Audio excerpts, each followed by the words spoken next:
झारखंड के बाबा धाम देवघर में सावन मेले के दौरान मिलने वाला पेड़ा पूरे देश में मशहूर है।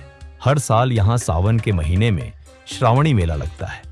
लाखों श्रद्धालु देश विदेश से यहाँ भगवान शिव को जल चढ़ाने और पूजा अर्चना करने आते हैं। पूजा के बाद लोग यहाँ का प्रसिद्ध प्रसाद खासकर पेड़ा जरूर साथ लेकर जाते हैं। इस बार भी मेले की तैयारियां करीब 2 महीने पहले से ही शुरू हो गई हैं। राज्य के पर्यटन मंत्री सुदिव्य सोनू ने मेले को लेकर कई निर्देश दिए हैं। इसमें यह भी निर्देश है कि प्रसाद की कीमत और शुद्धता का खास ख्याल रखा जाए। उनके इस निर्देश से पेड़े बेचने वाले दुकानदारों के कान खड़े हो गए हैं। दरअसल पिछले कई सालों से देवघर के पेड़े की शुद्धता अब सवालों के घेरे में है।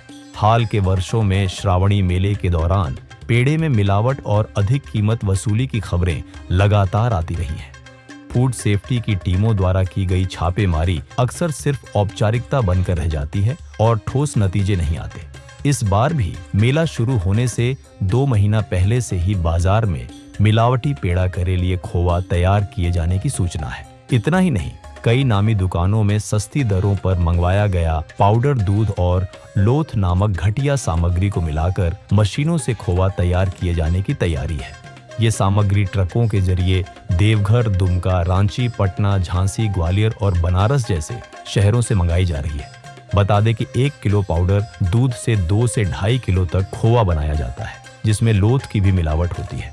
लोथ दरअसल बिना मट्ठा का सूखा खोवा होता है, जिसे कई महीने पहले से दुकानों में स्टॉक कर लिया जाता है। इस खोवा को भूनकर उसमें चीनी मिलाकर पेड़ा तैयार किया जाता है, जो बाद में श्रद्धालुओं को प्रसाद के नाम पर बेचा जाता है। सबसे चिंताजनक बात यह है कि पेड़े को जल्दी खराब होने से बचाने के लिए इसमें रिफाइंड तेल का प्रयोग भी किया जा रहा है, जबकि फूड सेफ्टी एक्ट के अनुसार इसमें केवल शुद्ध देशी खोवा और चीनी का ही प्रयोग होना चाहिए। रिफाइंड तेल की मिलावट से पेड़े की लागत में 100 से 150 रुपए प्रति किलो की बचत हो जाती है, जिससे दुकानदारों को भारी मुनाफा होता है।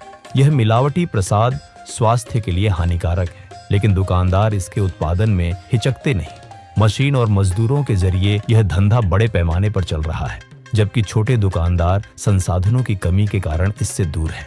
जिला प्रशासन को भी इल मिलावट की खबर है। प्रशासन ने पिछले साल ही सख्ती दिखाते हुए प्रसाद की दरें तय की थी। साथ ही फूड ऑफ ट्रेड लाइसेंस अनिवार्य कर दिया था। इस साल भी प्रशासन को मिलावटी प्रसाद को लेकर सख्ती करने का निर्देश मिला है। कई श्रद्धालु बताते हैं कि इस मिलावटी कारोबार को रोकने के लिए जमीनी स्तर पर ठोस कार्रवाई की जरूरत है, वरना लोगों की आस्था और स्वास्थ्य दोनों के साथ खिलवाड़ होता रहेगा।